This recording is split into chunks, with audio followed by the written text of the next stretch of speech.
केंद्र सरकार के द्वारा पेश किए गए आम बजट को लेकर प्रतिक्रिया आना भी शुरू हो गई। प्रदेश के कई नेताओं ने इस बजट को लेकर अपनी प्रतिक्रिया दी है।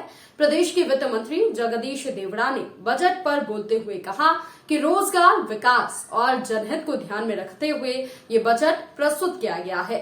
बजट में कोई भी विषय अछूते नहीं रहे, सभी विषयों और सभी वर्गों का ध्यान रखा गया है। टैक्स स्लैब में बदलाव को लेकर कहा कि कोरोना की लगातार लहर के चलते देश हित को ध्यान में रखते हुए बजट पारित किया गया है।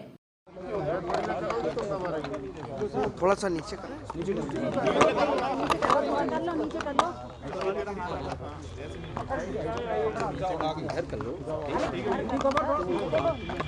भारत सरकार का यह बजट 2022 का बजट प्रस्तुत आज किया है। मैं बधाई देना चाहता हूं भारत सरकार की वित्त मंत्री निर्मला सीतारमण जी को। यह बजट जनता की भावनाओं का सम्मान करते हुए यह बजट आया है। रोजगार, विकास और जनहित में यह बजट प्रस्तुत किया गया है। अधोसंरचना का पूरा ध्यान रखा गया है। टेक्नोलॉजी के मामले में भी ध्यान रखा है। मुझे लगता है कि कोई विषय अछूते नहीं रहे हैं।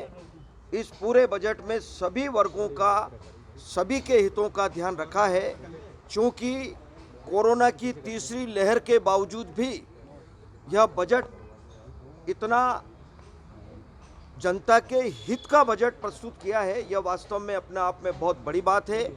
और मैं धन्यवाद इसलिए भी देना चाहता हूं कि भारत सरकार का जो बजट प्रस्तुत हुआ है, बजट पूर्व उन्होंने सारे देश के सभी राज्यों के वित्त मंत्रियों को बुला करके उन्होंने बजट पूर्व चर्चा की थी, सुझाव आमंत्रित किए थे और उन्हीं को कहीं न कहीं अच्छे सुझावों को सम्मिलित करते हुए यह बजट प्रस्तुत किया है। मैं भारत सरकार की वित्त मंत्री जी को बहुत बधाई देना चाहता हूँ। काफी उम्मीद थी, पिछले 8 साल से उम्मीद थी कि टैक्स में राहत दी जाए। इस बार भी स्लैब में बढ़ोतरी नहीं की गई है। सभी परिस्थितियां देख करके मुझे लगता है कि देश की जनता इस बात को जानती है कि कोरोना की पहली लहर, दूसरी लहर, फिर तीसरी लहर ये चल रही है। इन सब बातों को ध्यान में रखते हुए जो कुछ उन्होंने किया है वो देश के हित में किया है। मध्य प्रदेश के लिए क्या तोहफा है?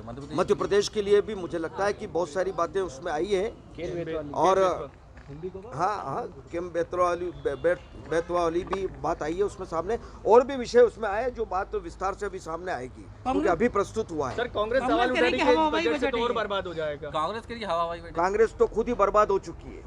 कांग्रेस के पास कुछ बचा नहीं है कहने को। वो जब उठते हैं तब एक ही बात करते हैं कि इसका क्या हुआ, उसका क्या हुआ, जबकि मुझे लगता है कि कांग्रेस के पास कुछ नहीं है कहने को।